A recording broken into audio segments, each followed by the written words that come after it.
क्या corona virus फिर से लौट आया है? क्या फिर से लॉकडाउन लगने वाला है? कितना खतरनाक है कोरोना का यह नया वेरिएंट और क्या है इसके सिम्टम्स? कहां और कितने मरीज कोरोना के नए वेरिएंट के सामने आए हैं, बताएंगे सारी डिटेल इस वीडियो में। नमस्कार, मैं हूं आपके साथ ममता तिवारी। आप देख रहे हैं न्यूज 18 का डिजिटल प्लेटफॉर्म। 30 जनवरी 2020 ये वो तारीख है जब भारत में कोरोना का पहला मामला सामने आया और उसके बाद क्या हुआ, सबकी जिंदगी बदल गई थी। कोरोना का वो दौर आज भी याद आता है जब सड़कें सुनसान थी, अस्पताल में हाहाकार मचा हुआ था, लॉकडाउन ने लोगों को घरों में कैद कर दिया था। कोरोना वायरस ने बहुत से लोगों को गहरे जख्म दिए हैं, लेकिन फिर धीरे धीरे जब कोरोना की वैक्सीन आई तो चीजें सामान्य होती चली गई। लेकिन क्या एक बार फिर कोरोना वापस लौट रहा है? पहले खबर आई थी कि आईपीएल में हैदराबाद टीम के बल्लेबाज ट्रेविस हेड कोरोना पॉजिटिव हो गए हैं। खेल के बाद कोरोना का असर सिनेमा जगत तक पहुंच चुका है। Big boss fame Shilpa Shirodkar corona संक्रमित हो गई हैं और इस बात की जानकारी उन्होंने खुद अपने सोशल मीडिया अकाउंट पर दी है और कहा है कि मेरी कोरोना टेस्ट पॉजिटिव आई है, आप सभी लोग सेफ रहें और मास्क पहनना ना भूलें। देखिए, पिछले कुछ समय से कोरोना के मामले सामने नहीं आ रहे थे, लेकिन हाल ही में सिंगापुर और हांगकांग जैसे दक्षिण पूर्व एशियाई देशों में कोविड-19 के बढ़ते मामलों ने भारत में भी चिंता बढ़ा दी है। और अगर बात करें मुंबई की, तो वहां पर अब तक 53 मामले सामने आ चुके हैं जब तक हम आपको ये वीडियो की तरह जानकारी दे रहे हैं। हालांकि ये आंकड़े बढ़े हैं, घटे हैं, इस बारे में अभी कोई स्पष्ट जानकारी आपको इस वीडियो में नहीं मिलेगी, लेकिन जो करंट के आंकड़े अभी सामने आए हैं वो आंकड़े हम आपको पेश कर रहे हैं।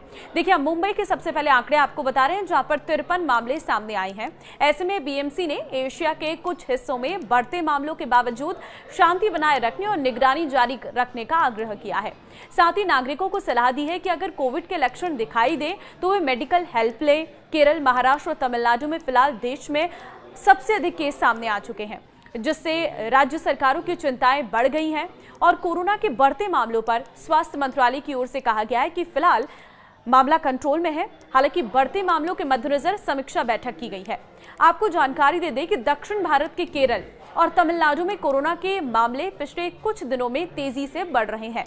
केरल में अब तक 69 एक्टिव कोरोना के मरीज हैं, जबकि तमिलनाडु में 34 एक्टिव केस हैं। महाराष्ट्र की बात करें तो यहां पर भी आंकड़ों के मुताबिक कुल 53 एक्टिव केस हैं। महाराष्ट्र में भी स्वास्थ्य विभाग कोरोना के बढ़ते मामलों पर नजर बनाए हुए हैं। इसके अलावा कर्नाटक, गुजरात और दिल्ली में भी कोरोना के केस सामने आए हैं। दिल्ली में फिलहाल कोरोना के 3 ही एक्टिव केस सामने आए हैं। वहीं कर्नाटक और गुजरात में 8 और 6 इस तरीके के एक्टिव केसेस सामने आ चुके हैं। इसके अलावा बात हरियाणा, राजस्थान और सिक्किम की करें तो यहां पर एक एक्टिव मरीज डिटेक्ट किए गए हैं। मुंबई में कोरोना से 2 मरीजों की मौत भी हो चुकी है। एशियाई देशों में कोरोना के फिर से फैलने की वजह से हालात और बिगड़ते जा रहे हैं। इससे वैश्विक स्तर पर कोरोना को लेकर एक बार फिर से चिंताएं बढ़ गई हैं। हांगकांग और सिंगापुर में कोरोना के बढ़ते मामले लगातार सामने आ रहे हैं। सिर्फ मई के महीने में ही सिंगापुर में 14,000 कोरोना के एक्टिव केस सामने आ चुके हैं। हालांकि भारत में फिलहाल ये आंकड़ा सिर्फ 257 एक्टिव केसों तक ही सीमित है, जो कि जनसंख्या को देखते हुए काफी कम ही है। स्वास्थ्य मंत्रालय ने कई स्वास्थ्य विभागों के अधिकारियों के समक्ष समीक्षा बैठक की है और बैठक के बाद ये कहा गया है कि फिलहाल भारत में कोरोना महामारी कंट्रोल में है। कोरोना का नया वेरिएंट वो भी मैं आपको बताती हूँ, इसके सिम्टम्स क्या हैं और आपको किस तरीके से सावधानी बरतनी है वो भी आप जान लीजिए। देखिए, नई वेरिएंट का नाम है JN.1। देखिए, ये नाम के इस वेरिएंट की गंभीरता इतनी है कि ये काफ़ी तेज़ी से एक दूसरे में फैलता है। हालांकि घबराने की आपको ज़रूरत नहीं है, क्योंकि अधिकतर मामलों में काफ़ी हल्के लक्षण सामने आ रहे हैं, जिसमें हॉस्पिटल में भर्ती होने की ज़रूरत भी नहीं पड़ती है। वहीं नए वेरिएंट के लक्षणों की बात करें तो साधारण सर्दी जुकाम, गले में खराश, बुखार, खांसी, नाक बहना और थकान है। वहीं कुछ लोगों को सिरदर्द और हल्की सांस की शिकायतें भी हो सकती हैं। कोरोना के पहली वेरिएंट की तरह स्वाद और गंध ना आने की शिकायत इस वेरिएंट में नहीं देखी जा रही है। ये नया वेरिएंट उन सभी लोगों को प्रभावित कर सकता है जो कमजोर इम्यूनिटी वाले हैं और जिन्होंने वैक्सीनेशन अभी तक नहीं कराया है। इसलिए इस वेरिएंट का खतरा बुजुर्गों और छोटे बच्चों में अधिक रहता है। हालांकि अभी तक आए अधिकतर मामले बिना किसी लक्षण के देखने को मिले हैं।